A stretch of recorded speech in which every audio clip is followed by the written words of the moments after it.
On the rugged coastline of Phillip Island, where the cliffs meet crashing waves and the sea stretches endlessly into the horizon, a photographer armed with nothing but a pair of Ray-Ban Meta sunglasses sets out to prove that it's not the gear, but the eye behind the lens, or in this case the shades, that makes the magic. With camera tech built right into his sunglasses, he captures the raw beauty of the landscape. This isn't just photography, it's an experiment. Can a pair of smart glasses take a photo worthy of hanging on a wall?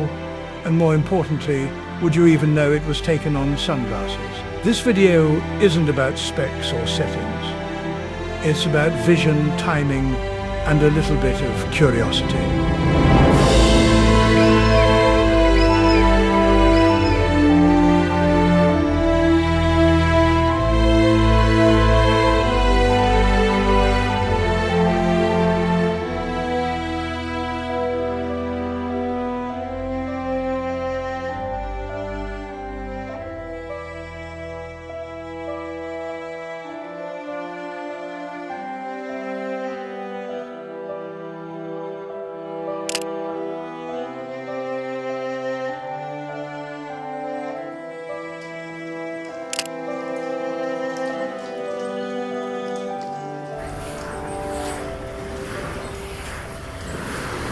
Alright, I'm in Phillip Island, got the glasses on.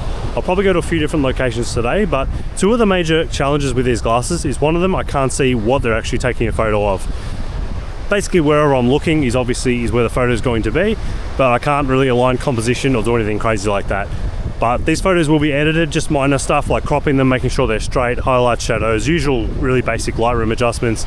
The second challenge is that they only shoot in portrait orientation, so the only way to get them to shoot landscape is to actually take them off and turn them sideways and take a photo that way. So I'll probably be doing a bit of both of those, see what I can come up with. And yeah, let's get started and see if I can get any decent photos with these glasses.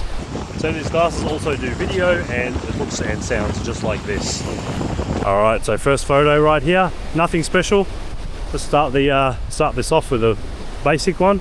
Oh, the water's coming in pretty close. All right, I don't want this camera to be in the photo. It's a quite wide angle lens on these glasses, so I'll pull this back a bit. And that's the first photo right there. You can take a photo by pressing a button on the arm here, or by saying, hey Meta, take a photo. But I'll probably just be pressing the button for the majority of this. And yeah, this isn't a review by the way. This isn't sponsored. I just want to see what I could do with these glasses without being able to see the screen or anything like that.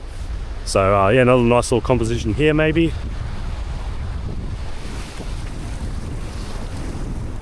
All right, let's see what I can pull off.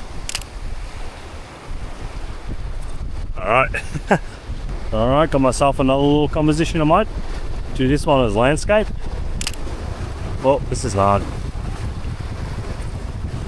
I don't even know if I took a photo. Do another one in portrait.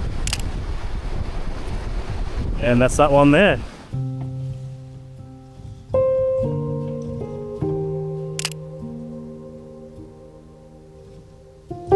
So one of the shots I actually want to get here, because I've been here before, I've taken photos on my normal camera. I'll put one up now. I was really happy with this photo.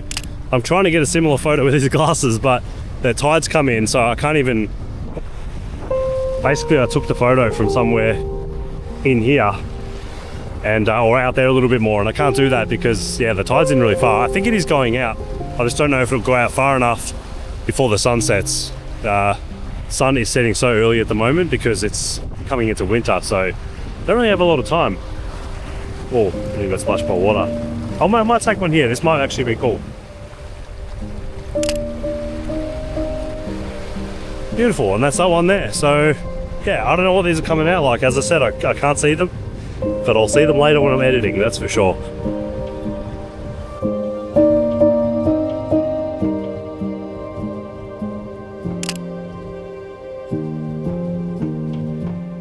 I'm just going to do a little bit of a dynamic range test. I've got the sun right in my face, so it's not a good photo, but we'll just see how it comes out.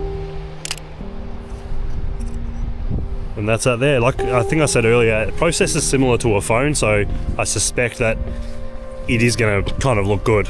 Maybe not good, maybe a little bit over processed, but you'll probably be able to see the sun and everything in front of me in the foreground and stuff as well. So anyway, the sun is about to set, and I kind of wanted to go somewhere else, but we're running out of time because, as I said, the sun sets very early now and very quickly, so I might just stay here, see what I can get.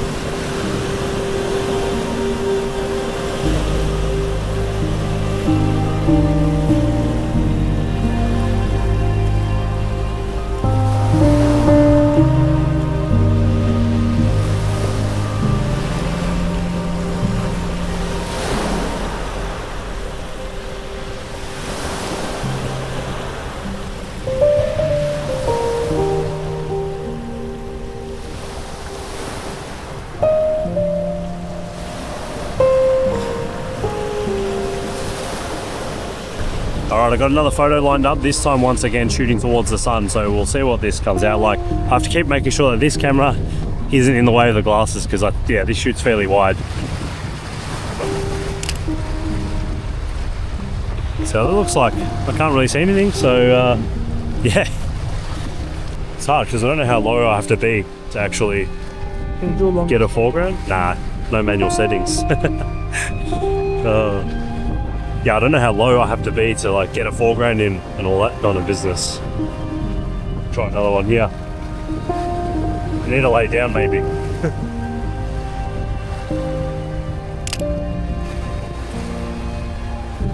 I don't know what that turned out like, but you'll see.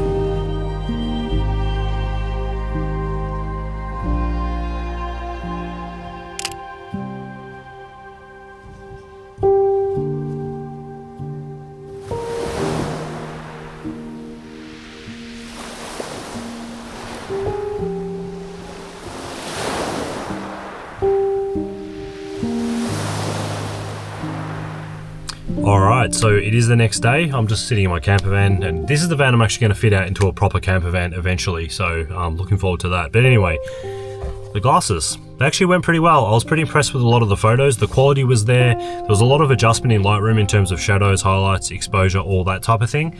They are 12 megapixels. I'm not sure if I mentioned that throughout the video. And they do kind of remind me of images from maybe a phone that's 4 or 5 years old, something like that. And they do a lot of processing, so when you do import these back into your phone after you've taken the photos, there must be some kind of onboard storage on these glasses, because you do import them to your phone later throughout the day whenever you want, and it does process them as it brings them in, so it tries to straighten them. Some of them I did have to straighten a little bit more in Lightroom because they weren't completely straight when it came to horizons and things like that. But yeah, it'll do some processing. So with that image that I shot towards the sun, you can see that it's obviously brought up the exposure in the foreground and then lowered the exposure of the sun and things like that. So it's doing a bit of HDR processing. Sometimes it goes a little overboard with that, but for most people who bought these just to take photos of, you know, their kids, their day-to-day life, they're not using them as a photographer, they're absolutely perfect. I didn't really get any images that I would be printing or framing, but that's not because of the glasses, just because I wasn't really happy with any of the images that I got. I mean, they look great, but because I can't line up composition and things like that, it wasn't really the nicest day. There's a lot of reasons why, but they do take good photos. And the main reason I bought these was to actually shoot reels and stories for my Instagram and things like that. And for that, they do an amazing job.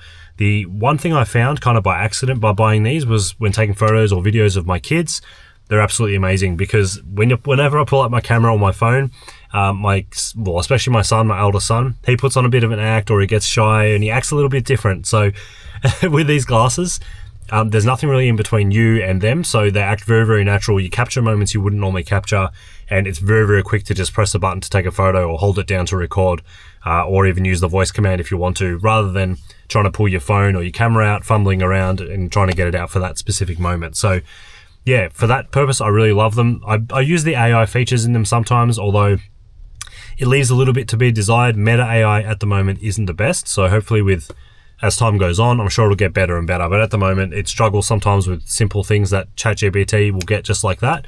But I'm sure that will get better and better. I didn't really buy them for the AI. I bought them for hands-free calls, which it does an amazing job of. Speaking of that, when I did that clip of me filming myself with the glasses and you could hear the audio, keep in mind that was away from my face. The microphones are meant to be basically right in your face. That was away from my face on a really, really windy and very, very noisy beach. So the sound and audio quality is actually fantastic when you are using them on your face and recording videos or taking phone calls. Again, this is not supposed to be a review, but I don't want you to look at that video and say, oh my God, how bad's the quality of the audio? Because it's not really like that. It's absolutely fantastic when you're making calls. I often listen to podcasts and music and things like that on them when I'm just walking around. That's what they're absolutely amazing for. But again, these definitely won't be replacing my main Sony camera at all anytime soon, but they're great for just candid moments or just when I want to take a photo without getting my phone out and things like that. So that's about it. Wasn't supposed to be a review, but I hope you enjoyed this one. I had a lot of fun with this one. It was quite a challenge not being able to see what I was taking a photo of. That reminds me of one more thing actually. As I said during the video, these only shoot in portrait orientation. Now that is a little bit annoying because if they could shoot in landscape orientation, I could use a lot of the footage for my YouTube videos. Right now, if you want to use it, because it's portrait, you have to crop in really far and you lose a lot of quality and you just lose a lot of data off the edges, so it doesn't always look that good. So I wish that one day, or hope that one day, they can do a firmware update that allows you to shoot in landscape orientation, both for photos and videos. I know they are made for shooting reels and stories for Instagram and things like that, but it would be cool, absolutely awesome, if you could shoot in landscape. It's going to depend what kind of sensor this has, whether it's a square or it's already a sensor that is a portrait shape. If that's the case, it may be a little bit harder, but if it's a square sensor, which I believe cameras like the DJI Action use, because it's a square, it means that you can basically take a landscape crop from that or a portrait crop from that. So hopefully they're a square sensor and they can do something about that, because I would love, absolutely love to be able to use video footage from these in my YouTube videos instead of having to, if I do use them, it means I've got to crop in really far or have a border around, like a blank border around the outside of the video. So at the moment, I've mainly been using them to shoot stories and reels, but other than that, just family memories and moments and things like that. But yeah, they're pretty cool. I must admit, they're pretty cool. And like I said, the photos, I was very happy with them. The quality was amazing. And the adjustability when it came to editing, I could do quite a bit. Obviously, they don't shoot RAW files, so you're just dealing with some compressed JPEGs. But yeah, all in all, I was pretty happy. So yeah, hope you enjoyed this one. I'll see you in the next one. Don't forget to like, comment, subscribe, all that good stuff. And if you want to support me, I actually have a photography course and the links will be in the description below. I have 2 courses at the moment. There might be more by the time you see this video. But yeah, one course goes from the very, very basics of photography all the way to crazy advanced stuff. And the other course is just on landscape photography. But anyway, hope you enjoyed this one. Thank you once again for watching and I'll see you in the next one.